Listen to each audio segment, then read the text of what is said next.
Halo, selamat datang kembali di podcast SMKT Pelita Nusantara. Perkenalkan, saya Farid.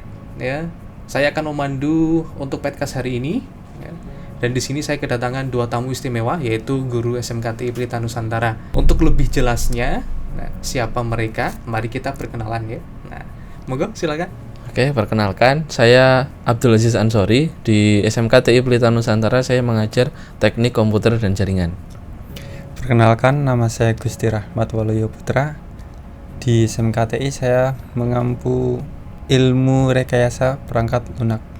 Oke, jadi Pak Ajis dan Pak Rama. Tapi kalau kita lihat nih wajahnya masih muda belia ini ya. Iya. Karena tema kita hari ini itu memang yang muda yang bertalenta teman-teman semuanya ya. Jadi kita undang juga narasumber-narasumber yang masih muda ya, tapi punya banyak talenta. Nah, jadi Pak Rama dan Pak Ajis, beliau adalah guru di SMKTI Pelita Nusantara. Pak Ajis mengajar apa tadi, Pak? Teknik komputer dan jaringan. Teknik komputer dan jaringan. Sedangkan Pak Rama Rekayasa perangkat lunak. Nah, wah masih muda tentunya ya. Iya. Masih sangat bersemangat. Ya. Iya. Oke. Saya mau tanya-tanya nih untuk Pak Ajis dan Pak Rama. Nah, Pak Ajis dulu tapi ya. Pak Ajis, kenapa sih tertarik di dunia teknologi informasi? Oke, saya mulai tertarik itu waktu SD. Waktu SD itu kan udah mulai ada SD komputer ya. Betul. Nah, saat itu saya sering main game lah dari situ. Nah, lanjut di SMA itu saya mulai melakukan install komputer kayak gitu, install ulang kayak gitu. Iya. Nah, setelah itu saya tertarik dari situ mendalami dunia teknologi. Maka dari itu saya ambil kuliah sistem informasi. Dari situ saya belajar lebih dalam lagi membuat website, jaringan atau apapun. Dari situ saya tertarik sekali untuk membantu meningkatkan teknologi yang lebih bagus lagi.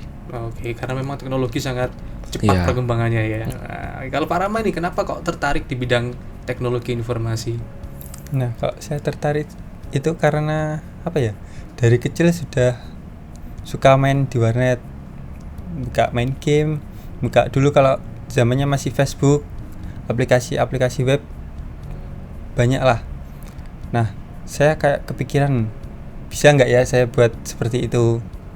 Nah, waktu SMA sudah sedikit-sedikit lah belajar sedikit tentang pembuatan website. Lalu saya kuliah ngambil jurusan sistem informasi juga lah untuk mendalami ilmunya itu. Jadi ya sampai sekarang.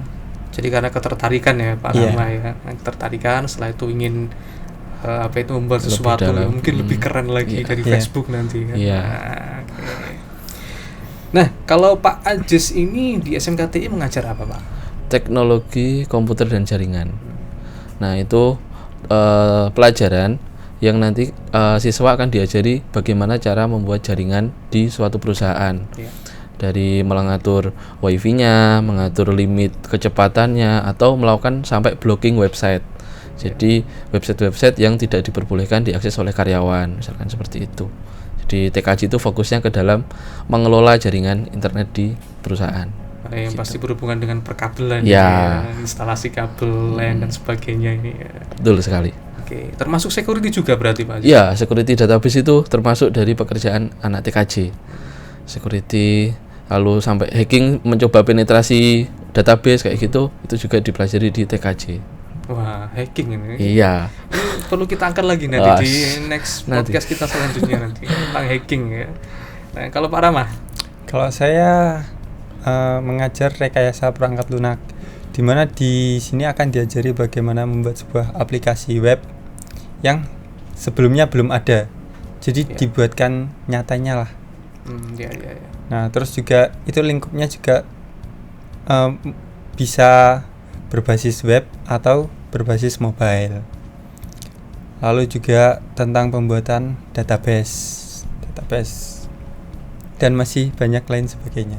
Oke, berarti dari situ kita bisa membuat sebuah aplikasi ya, bahkan yang lebih bagus dari Facebook mungkin nanti ya. Iya, pasti. Facebook, WhatsApp, atau mungkin nanti bisa juga membuat aplikasi seperti Gojek ya. Tapi kita buat bukan Gojek ya, GoFood nanti. Kita buat satu lingkup gitu kecil ya, seperti itu. Oke.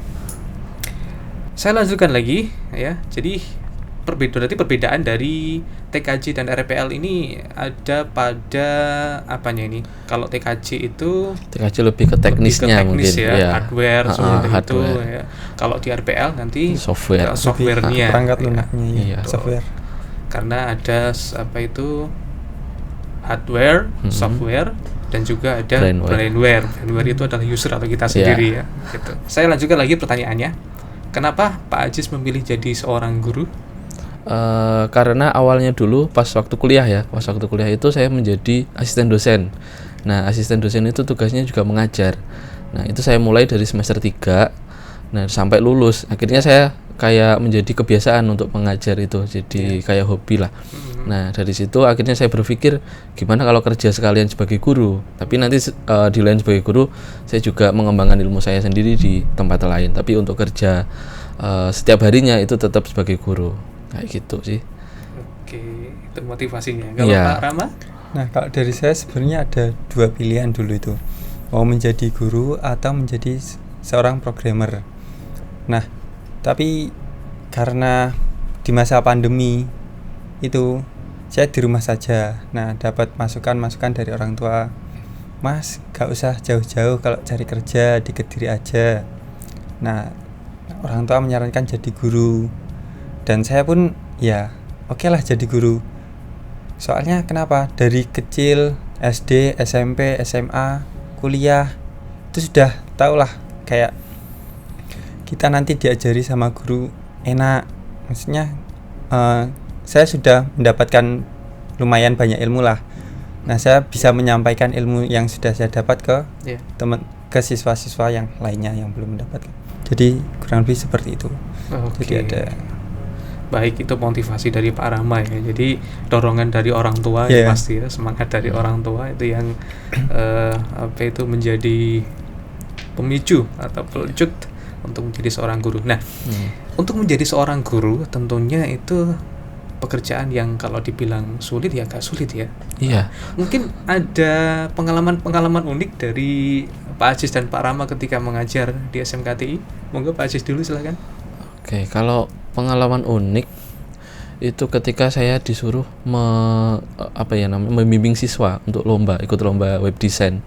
Nah, di situ di sekolah itu siswa itu masih belum paham tentang website. Nah, saya dituntut untuk menjadikan siswa ini langsung paham dalam waktu seminggu, karena lomba itu deadline-nya dalam seminggu. 1 minggu. Iya, 1 minggu.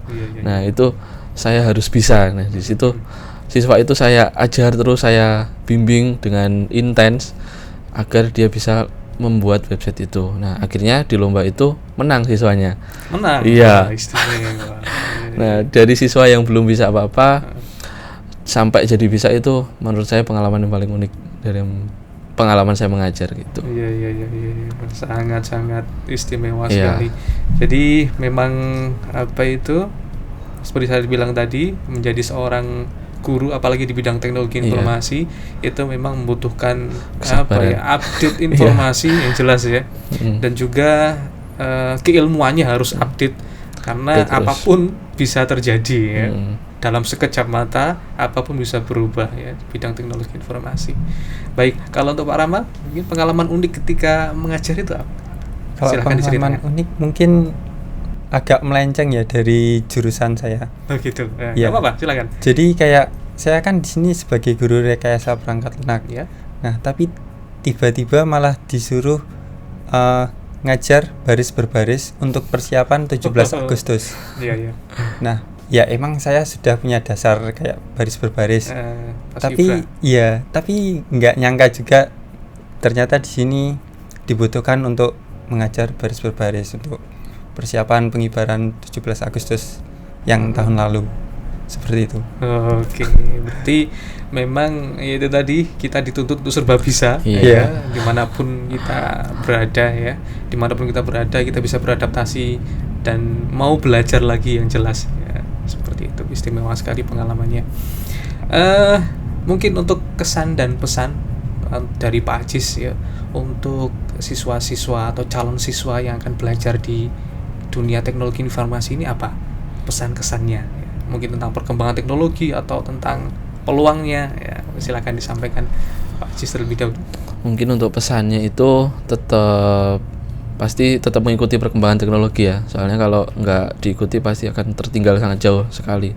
Untuk peluang Peluang kerja di teknologi itu jangan khawatir, karena teknologi itu berkembang terus. Semua perusahaan nantinya akan bergantung pada teknologi. Jadi kita sebagai orang teknologi pasti akan selalu dibutuhkan. Jadi untuk pekerjaan tidak perlu khawatir. Kayak gitu. Oke. Kalau dari Pak Rama mungkin ada kesan-pesan Mungkin untuk pesannya buat yang mau masuk di jurusan teknologi informasi itu, kalian harus jangan mudah menyerah. Misalkan membuat sesuatu itu pasti nanti akan menemukan sebuah error. Pasti ada errornya. Ya, pasti ada kendalanya. Nah, itu bagaimana cara kalian untuk memecahkan masalah tersebut. Nanti kalau sudah memecahkan masalah tersebut pasti rasanya wah, aku bisa ya. Wah, alhamdulillah bisa. Ada kepuasan tersendiri. Ya, ada kepuasan seperti itu. Yang penting jangan menyerah dan pasti ada solusinya dari setiap permasalahan yang ada. Iya, istimewa sekali kesan dan pesannya. Karena memang teknologi informasi itu seperti air yang mengalir ya, tidak bisa dibendung. Ya, kita bisa mengikuti arusnya, kita ikuti. Kalau kita sudah bisa menguasai arus itu, maka kita bisa mengendalikannya. Baik. Terima kasih Pak Ajis dan Pak Rama atas kedatangannya kali ini di podcast kita. Ya. Mudah-mudahan kita akan ketemu lagi di materi yang selanjutnya ya. Siap. Ditunggu undangannya. Baik, terima kasih Sobat SMKTI Pelita Nusantara.